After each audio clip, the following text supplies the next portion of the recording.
بسم اللہ الرحمن الرحیم۔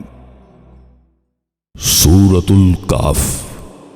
اس سورہ مبارکہ میں 110 آیات اور 12 رکوع ہیں۔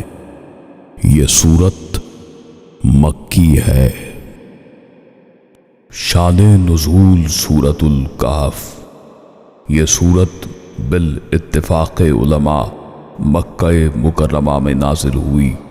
بعض علماء کے نزدیک اس کا نزول آپ صلی اللہ علیہ وآلہ وسلم کی بعثت کے 8ویں اور 10ویں سال کی درمیانی مدت میں ہوا، واللہ عالم۔ اس سورت مبارکہ کا آغاز حمد باری تعالیٰ سے ہوا۔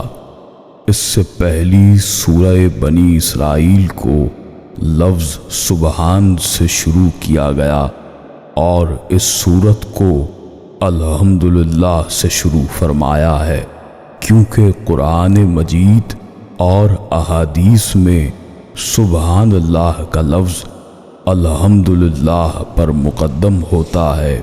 نیز سبحان کا معنی پاک و صاف، یعنی اللہ رب العزت نامناسب صفات سے منزہ اور خالی ہے، اور الحمدللہ کے معنی ہے کہ اللہ تعالی تمام صفات کمالیہ سے متصف ہے۔ اس لیے دونوں لفظوں کا معنی ہے اللہ تعالی ان تمام صفات سے منزہ اور خالی ہے جو اس کی شان کے لائق نہیں، اور ان تمام صفات کمال سے متصف ہے جو اس کی شان کے لائق ہے۔ اس سے پہلی صورت میں واقعہ معراج کا ذکر ہے، اور واقعہ معراج سے نبی اکرم صلی اللہ علیہ وآلہ وسلم کو اپنی ذات میں کمال حاصل ہوا، اور اس صورت میں آپ صلی اللہ علیہ وآلہ وسلم پر الکتاب نازل فرمانے کا ذکر فرمایا، اور کتاب آپ صلی اللہ علیہ وآلہ وسلم پر اس لیے نازل فرمائی کہ آپ صلی اللہ علیہ وآلہ وسلم دوسروں کو کامل کریں، اور ارواح بشریہ جو حیوانوں کی پستی میں گری ہوئی تھی انہیں اٹھا کر فرشتوں کی بلندی کی طرف لے جائیں۔ پس سورہ بنی اسرائیل رسول اللہ صلی اللہ علیہ وآلہ وسلم کے اپنے کامل ہونے پر دلالت کرتی ہے، اور سورۃ الکہف آپ صلی اللہ علیہ وآلہ وسلم کے کامل گر یعنی کامل بنانے والا ہونے پر دلالت کرتی ہے۔ سورہ بنی اسرائیل میں یہ دلالت ہے کہ اللہ تعالی آپ صلی اللہ علیہ وآلہ وسلم کو نیچے سے اوپر لے گیا، اور سورۃ الکہف میں یہ ذکر ہے کہ اللہ تعالی نے آپ صلی اللہ علیہ وآلہ وسلم پر یہ کتاب نازل فرمائی، اور اس کے معنی یہ ہوئے کہ اوپر سے نور وحی کو آپ صلی اللہ علیہ وآلہ وسلم پر نیچے کی طرف نازل فرمایا۔ مضامین سورۃ الکہف۔ اللہ تعالی رحیم و کریم ہے، جس نے دنیائے انسانیت کو رشد و ہدایت کا ایسا صحیفہ عنایت فرمایا جو خود بھی ہر قسم کی کجی اور خامی سے پاک ہے، اور اس کے ساتھ ہی انسانی زندگی کے کسی شعبے میں سیاسی، معاشی اور قانونی و اخلاقی جہاں کو کجی یا خامی افراط و تفرید پائی جا سکتی ہے، اور اس کی اصلاح اور درستگی کی پوری صلاحیت رکھتا ہے۔ مزید یہ فرمایا کہ ایسی کتاب لانے کے لیے کوئی عام انسان مقرر نہیں کیا جس کی صورت و سیرت میں کوئی کشش نہ ہو، جس کے قول و فعل میں کوئی جاذبیت نہ ہو، جو خاموشی سے آئے کتاب پہنچائے اور چلا جائے، بلکہ ایسے بندے کو دعوت حق کا پیغمبر بنا کر بھیجا کہ اس کا محبوب ترین بندہ ہے، جس کی آمد سے کفر و فسق کی تاریک اور طویل رات ختم ہوئی اور حق و صداقت کی صبح طلوع ہوئی۔ ایک خدا فراموش اور دنیا پرست انسان کا جو نفسیاتی تجزیہ اس صورت میں کیا گیا ہے، اسے پڑھ کر یقین ہو جاتا ہے کہ قرآن کسی انسان کا کلام نہیں بلکہ خالق انسان کا کلام ہے، جو اس کے نظریات اور قلبی مضمرات سے پوری طرح آگاہ ہے۔ آیات نمبر 22 تا 24 میں ایک دنیا پرست کی کم ظرفی، خودبینی اور خود فریبی کا ذکر کیا گیا ہے۔ یہ دنیا پرست انسان ایک خدا پرست انسان سے جو دولت و ثروت میں اس سے کم ہے، اثناء گفتگو میں یہ کہنے میں کوئی شرم محسوس نہیں کرتا کہ اس کے پاس دولت بھی زیادہ ہے اور اس کے خادموں اور نوکروں کی تعداد بھی بہت ہے، حالانکہ کسی غریب آدمی کے سامنے اپنی ثروت کی فراوانی بیان کرنا اور اس کو احساس غربت دلانا کم ظرفی اور خودبینی کی انتہا ہے۔ مزید برآں کہ وہ قیامت کا منکر ہے اور اس غلط فہمی میں مبتلا ہے کہ اگر قیامت آ بھی گئی تو اس روز بھی اس کو عزت و کرامت کی مسند پر بٹھایا جائے گا، اور اہل ایمان جو اس دنیا میں قسم پرسی کی زندگی گزارتے رہے، اس روز بھی وہی ذلیل و خوار ہوں گے۔ یہ اس کی خود فریبی کی انتہا ہے۔ آیات 103 اور 104 میں بتایا گیا ہے کہ ایسے شخص کی ساری جد و جہد اور دوڑ دھوپ فقط دنیاوی زندگی کو باعزت اور آرام دہ بنانے میں گزر جاتی ہے، اسے کبھی اپنی عاقبت سنوارنے کا خیال آتا ہے اور نہ فرصت ملتی ہے۔ آیت نمبر 55 میں یہ بتایا گیا ہے کہ ایسے لوگوں کو اپنی گمراہیوں اور بدکاریوں سے تائب ہونے اور باز آنے کی دعوت دی جائے تو وہ اس سے بروقت فائدہ اٹھانے کی کوشش نہیں کرتے، اور بدقسمتی سے انہوں نے اس دعوت کی صداقت کا ایک ہی معیار مقرر کر رکھا ہے، اگر ان پر عذاب آ گیا تو دعوت سچی ورنہ جھوٹی۔ اللہ تعالیٰ نے دوسرے مقامات کی طرح یہاں پر بھی اس حقیقت کو بے نقاب کیا ہے کہ یہ مال و دولت، یہ جاہ و حشمت، یہ سب دنیا کی زینت ہے۔ جس طرح دنیا فانی ہے، اسی طرح اس کے سارے سامان و زیب و زینت سب فانی ہے۔ یہ اس قابل نہیں کہ اس کی محبت میں کوئی مومن اپنے رب کو بھول جائے۔ دل لگانے کے قابل ذات تو اللہ کی ہے، طلب تو صرف اس کی رضا کی ہونی چاہیے، اور محدود زندگی میں ایسے نیک، مفید اور نتیجہ خیز کام کرنے چاہیے کہ جو کبھی فنا آشنا نہ ہوں۔ آیت نمبر 46 کے دل نشین الفاظ سے اسی حقیقت کی طرف توجہ دلائی گئی۔ اس کے علاوہ حضرت موسیٰ علیہ السلام کا سفر، ذوالقرنین علیہ السلام اور اصحاب کہف کے بارے میں تفصیلاً بیان کیا گیا ہے۔ اصحاب کہف کا ذکر کر کے مظلوم مسلمانوں کی داد رسی کی گئی ہے کہ تم سے پہلے بھی حق قبول کرنے والوں کو طرح طرح کی اذیتوں کا نشانہ بنایا گیا۔ اصحاب کہف نے صرف ایمان بچانے کے لیے گھر بار اور ملک چھوڑا اور غار میں پناہ لی۔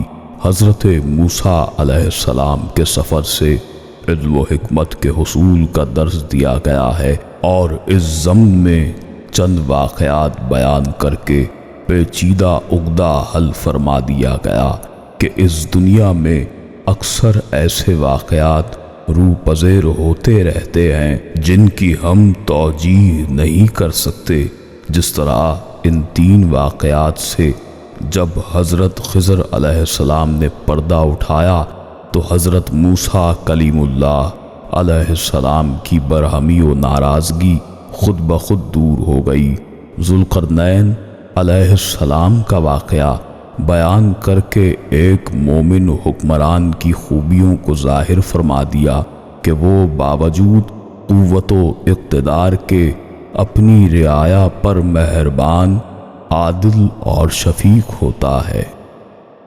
حضور صلی اللہ علیہ وآلہ وسلم کی زبان مقدسہ سے یہ اعلان کروایا کہ میں بشر ہوں، خدا نہیں۔ خدا وہی ہے جو وحدہ لا شریک ہے، ساری کائنات بھی اس کی مخلوق اور اس کے سامنے سرفگندہ ہے۔ لوگ اس آیت کریمہ سے شان حبیب کبریا صلی اللہ علیہ وآلہ وسلم کی تنقیص کرتے ہیں، لیکن حقیقت میں اللہ کی وحدانیت کی سب سے بڑی دلیل ہے۔ آخری 2 آیتوں میں اللہ تعالیٰ کی توحید و عظمت اور جلال کی طرف توجہ دلائی گئی ہے۔ دل بینا کو وہ عظمتیں جو نام پاک محمد یعنی تعریف کیا گیا صلی اللہ علیہ وآلہ وسلم میں پنہاں ہیں، پوری آب و تاب سے دکھائی دے رہی ہیں۔ دل بینا بھی کر خدا سے طلب، دل بینا بھی کر خدا سے طلب، آنکھ کا نور دل کا نور نہیں۔ مختصر خلاصہ سورۃ الکہف۔ یہ سب خوبیاں اللہ کو جس نے اپنے بندے پر کتاب اتاری، اس میں کوئی کمی باقی نہ چھوڑی۔ عدل والی کتاب اللہ کے سخت عذاب سے ڈرائے، ایمان والوں کو جو نیک کام کریں بشارت دے کہ ان کے لیے اچھا ثواب ہے جس میں وہ ہمیشہ رہیں گے، اور جو کہتے ہیں کہ اللہ نے اپنا کوئی بچہ بنایا، اس بارے میں نہ وہ خود علم رکھتے ہیں نہ ان کے باپ دادا، اور کتنا بڑا بہتان ان کے منہ سے نکلتا ہے، سراسر جھوٹ کہہ رہے ہیں۔ تو کہیں آپ صلی اللہ علیہ وآلہ وسلم اپنی جان پر کھیل جائیں گے اسی غم میں اگر یہ ایمان نہ لائیں۔ یہاں پر اللہ اپنے پیارے رسول صلی اللہ علیہ وآلہ وسلم کو تسلی دیتے ہوئے کہ آپ صلی اللہ علیہ وآلہ وسلم کوئی غم نہ کریں۔ آگے کی آیات میں اصحاب کہف جو اللہ کی شان قدرت کا ایک کرشمہ ہے، کیا تمہیں معلوم ہوا کہ پہاڑ کی کھو اور جنگل کے کنارے والی ہماری ایک عجیب نشانی تھے جو ان نوجوانوں نے غار میں پناہ لی، پھر بولے اے ہمارے رب ہمیں اپنے پاس سے رحمت دے اور ہمارے کام میں ہمارے لیے راہیابی کے سامان کر۔ تو ہم نے اس غار میں ان کے کانوں میں گنتی کے کئی برس تھپکائے، پھر ہم نے انہیں جگایا کہ دیکھیں 2 گروہوں میں کون ان کے ٹھہرنے کی مدت زیادہ ٹھیک بتاتا ہے، ہم ان کا ٹھیک ٹھیک حال تمہیں سنائیں۔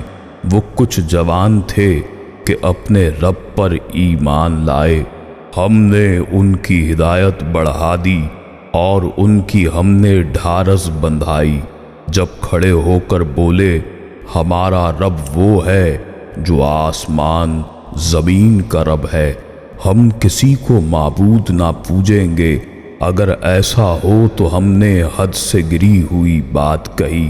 یہ جو ہماری قوم نے اللہ کے سوا خدا بنا رکھے ہیں، کیوں نہیں لاتے ان پر کوئی روشن صنعت؟ تو اس سے بڑھ کر ظالم جو اللہ پر جھوٹ باندھے اور جب تم ان سے اور جو کچھ وہ اللہ کے سوا پوجتے ہیں سب سے الگ ہو جاؤ تو غار میں پناہ لو، تمہارا رب تمہارے لیے اپنی رحمت پھیلا دے گا اور تمہارے کام میں آسانی کے کام بنا دے گا۔ اور اے محبوب تم سورج کو دیکھو کہ جب نکلتا ہے تو ان کے غار سے داہنی طرف بچ جاتا ہے، اور جب ڈوبتا ہے تو ان سے بائیں طرف کترا جاتا ہے۔ وہ غار کے کھلے میدان میں ہے، یہ اللہ کی کھلی نشانیوں میں سے ہے۔ جسے اللہ راہ دے وہی راہ پر ہے، اور جسے گمراہ کرے تو ہرگز کوئی حمایتی اس کا راہ دکھانے والا نہ پاؤ گے۔ اور تم انہیں جاگنا سمجھو، وہ سوئے ہوئے ہیں اور ہم ان کو داہنی اور بائیں کروٹیں بدلتے ہیں، اور ان کا کتا اپنی کلائیاں پھیلائے ہوئے غار کی چوکھٹ پر۔ اے سننے والے، اگر تو انہیں جھانک کر دیکھے تو ان سے پیٹھ پھیر کر بھاگے اور ان سے ہیبت میں بھر جائے۔ اور یوں ہی ہم نے ان کو جگایا کہ آپ میں ایک دوسرے سے احوال پوچھیں۔ ان میں سے ایک کہنے والا بولا، تم کتنی دیر رہے؟ کچھ بولے ایک دن رہے یا دن سے کم۔ دوسرے بولے، تمہارا رب خوب جانتا ہے جتنا تم ٹھہرے، یعنی ٹھہرنے کا بخوبی علم اللہ کو ہی ہے۔ اب تو تم اپنے میں سے کسی کو یہ چاندی دے کر شہر بھیجو، وہ خوب دیکھ بھال کر کے شہر کا کون سا کھانا پاکیزہ تر ہے، پھر اسی میں سے تمہارے لیے کھانے کے لیے لے آئے۔ اور وہ بہت احتیاط اور نرمی برتے کہ کسی کو تمہاری خبر نہ ہونے دے۔ اور اگر یہ کافر تم پر غلبہ پالیں تو تم کو سنسار کر دیں گے، یا پھر تمہیں اپنے دین میں لوٹا لیں گے، اور پر تم کبھی بھی کامیاب نہ ہو سکو گے۔ ہم نے تو اس طرح لوگوں کو ان کے حال سے آگاہ کر دیا، وہ جان لیں کہ اللہ کا وعدہ بالکل سچا ہے اور قیامت میں کوئی شک و شبہ نہیں۔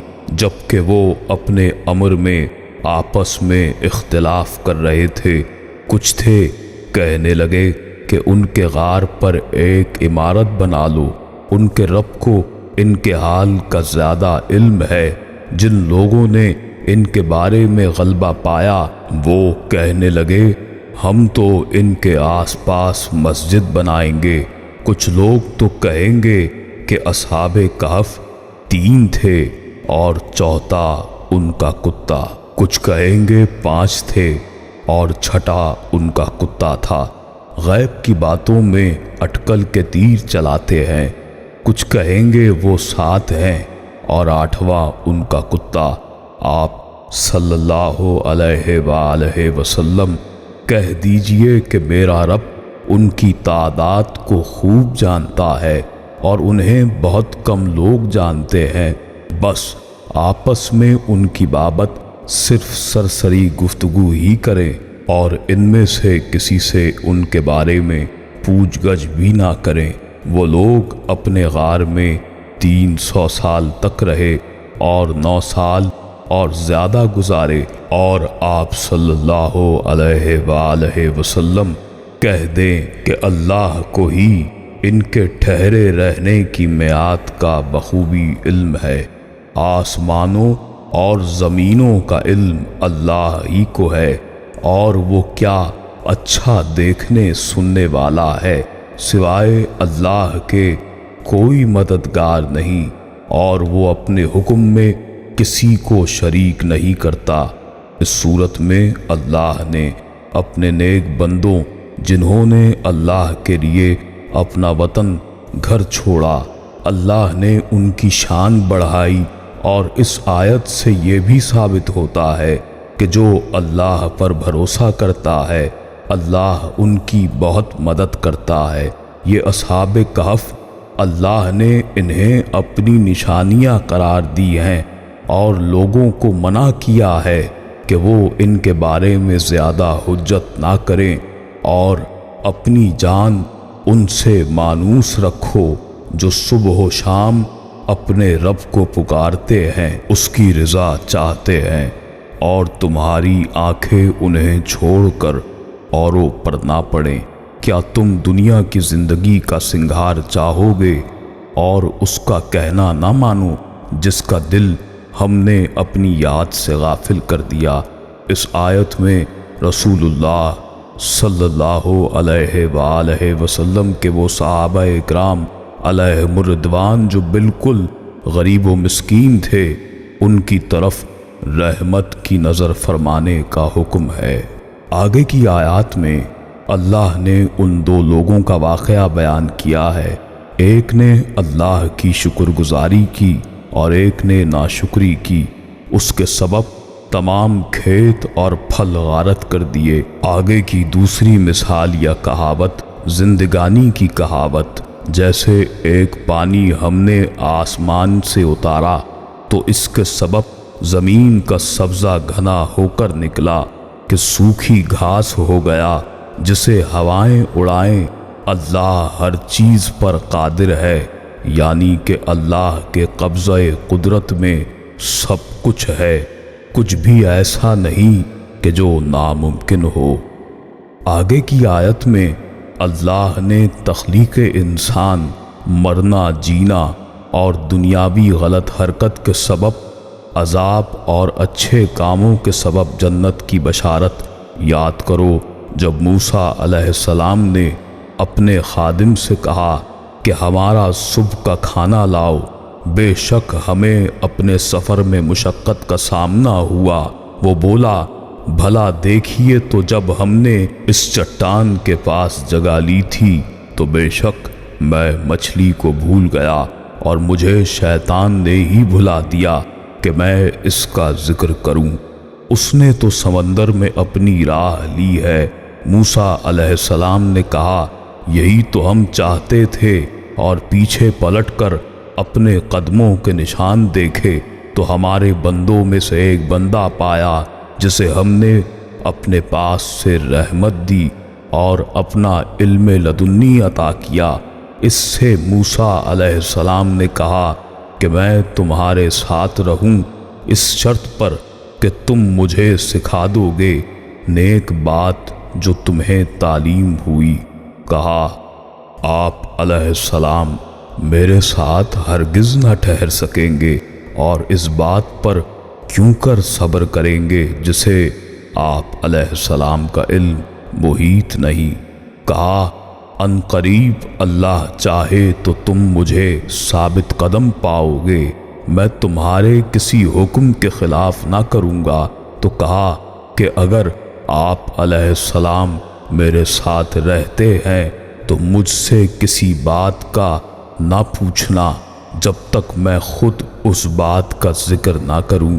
اب دونوں چلے، یہاں تک کہ جب کشتی میں سوار ہوئے اس بندے نے کشتی کو چیر ڈالا۔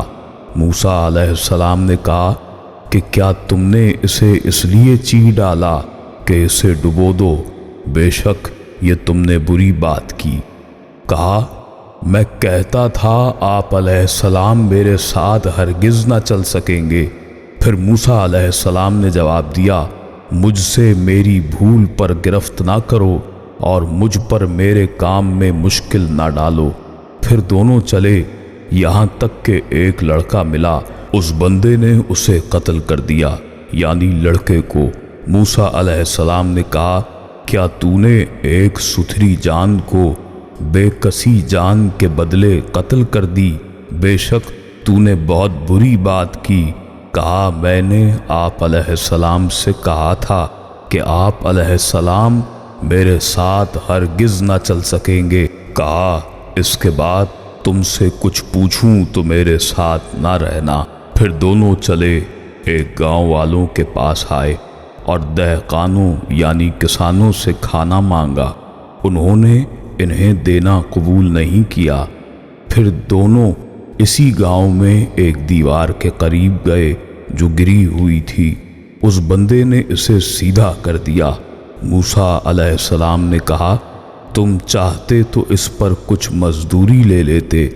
بندے نے کہا یہ میری اور آپ علیہ السلام کی جدائی ہے، اب میں آپ علیہ السلام کو ان باتوں کا بھید بتاتا ہوں جن پر آپ علیہ السلام کو صبر نہ ہو سکا۔ وہ کشتی کچھ محتاجوں کی تھی جو دریا میں کام کرتے تھے، تو میں نے چاہا کہ اسے عیب دار کر دوں۔ ایک بادشاہ ان کے پیچھے تھا جو ہر ثابت کشتی کو زبردستی چھین لیتا تھا۔ وہ جو لڑکا تھا اس کے ماں باپ بہت نیک تھے، تو مجھے ڈر تھا کہ لڑکا بڑا ہو کر سرکشی اور کفر کرے گا۔ ہم نے چاہا کہ ہم دونوں کا رب اس سے زیادہ بہتر ہے، ستھرا اور مہربانی میں قرب عطا کرے گا۔ اور رہی وہ دیوار کی بات تو وہ 2 یتیم لڑکوں کی تھی اور اس کے نیچے ان کا خزانہ تھا۔ ان کا باپ نیک آدمی تھا، تو آپ علیہ السلام کے رب نے چاہا کہ دونوں اپنی جوانی کو پہنچیں تو اپنا خزانہ نکالیں۔ آپ کے رب کی رحمت سے میں نے یہ سب کچھ اپنے حکم سے نہ کیا۔ یہ جواب ہے آپ علیہ السلام کی ان باتوں کا جن پر آپ علیہ السلام سے صبر نہ ہو سکا۔ قرآن مبارک کی اس سورہ مبارکہ میں اس واقعے کا ذکر حضرت موسیٰ علیہ السلام اور حضرت خضر علیہ السلام کا۔ حضرت موسیٰ علیہ السلام باوجود کلیم اللہ ہونے کے اللہ سے ملنے کی خواہش مند تھے اور یہ جاننا چاہتے تھے کہ جو فضیلت اللہ نے حضرت موسیٰ علیہ السلام کو دی ہے ان کے علاوہ کیا اور بھی ایسے ہیں جن کے پاس اللہ کا دیا ہوا علم ہے۔ تو یہاں پر اللہ نے اپنی شان کے مطابق یہ ظاہر فرمایا کہ وہ قادر مطلق ہے اور جسے جو چاہے وہ فضیلت اور بڑائی عطا کرتا ہے، اور فضیلت کے درجات اللہ تعالیٰ نے رکھے ہوئے ہیں، اور اللہ تعالیٰ اپنے پیغمبروں کو جو علم عطا کرتا ہے وہ اس سے اعلیٰ علم اپنے دوستوں کو بھی اگر وہ چاہے تو عطا کرتا ہے۔ یہاں پر بھی قرآن کریم تعلیم دے رہا ہے کہ اللہ کی دی ہوئی ہر فضیلت کو تسلیم کرنا یہی اصل ایمان ہے۔ آپ صلی اللہ علیہ وآلہ وسلم سے ذوالقرنین علیہ السلام کا واقعہ یہ لوگ دریافت کر رہے ہیں۔ آپ صلی اللہ علیہ وآلہ وسلم فرما دیجئے کہ میں ان کا تھوڑا سا حال تمہیں پڑھ کر سناتا ہوں کہ ہم نے زمین پر اسے قوت عطا فرمائی تھی اور ہر چیز کا سامان بھی عطا فرمایا، تو وہ ایک راہ کے پیچھے چلا یہاں تک کہ سورج ڈوبنے کی جگہ پہنچ گیا اور اسے ایک دلدل کے چشمے میں غروب ہوتا ہوا پایا، اور اس کے پاس ایک قوم کو بھی پایا، یعنی چشمے کے پاس۔ ہم نے فرمایا کہ اے ذوالقرنین علیہ السلام، یا تو انہیں تکلیف پہنچائے یا ان کے بارے میں بہترین روش اختیار کرے۔ اس نے کہا جو ظلم کرے گا اس کو تو ہم بھی سزا دیں گے، پھر وہ اپنے پروردگار کے پاس لوٹا آیا جائے گا اور وہ اسے سخت ترین عذاب دے گا۔ واقعی ایسا ہی ہے، اور ہم نے اس کے پاس کی کل چیزوں کا احاطہ کر رکھا ہے۔ آگے چلے تو ایسی قوم کو پا لیا 2 دیواروں کے پاس، جو قوم بات سمجھنے کے قریب نہ تھی۔ انہوں نے کہا اے ذوالقرنین علیہ السلام، یاجوج ماجوج اس ملک میں بڑے فسادی ہیں، تو کیا ہم آپ کے لیے کچھ خرچ کا انتظام کر دیں اس شرط پر کہ آپ ہمارے اور ان کے درمیان دیوار بنا دیں؟ اس نے جواب دیا میرے اختیار میں جو میرے اللہ نے دے رکھا ہے وہی بہتر ہے، تم صرف قوت طاقت سے میری مدد کرو، میں تم اور ان میں ایک مضبوط حجاب بنا دیتا ہوں۔ مجھے لوہے کی چادریں لا دو، یہاں تک کہ جب ان دونوں پہاڑوں کے درمیان دیوار برابر کر دی تو حکم دیا کہ آگ تیز جلاؤ تا وقت لوہے کی ان چادروں کو بالکل آگ کر دیا تو فرمایا میرے پاس لاؤ، اس پر پگھلا ہوا تانبا ڈال دو۔ پس تو ان میں اس دیوار پر چڑھنے کی طاقت اور نہ کوئی سوراخ کر سکتے تھے۔ کہا یہ صرف میرے رب کی مہربانی ہے، ہاں میرے رب کا وعدہ آئے گا تو اسے زمین بوس کر دے گا، بے شک میرے رب کا وعدہ سچا اور حق ہے۔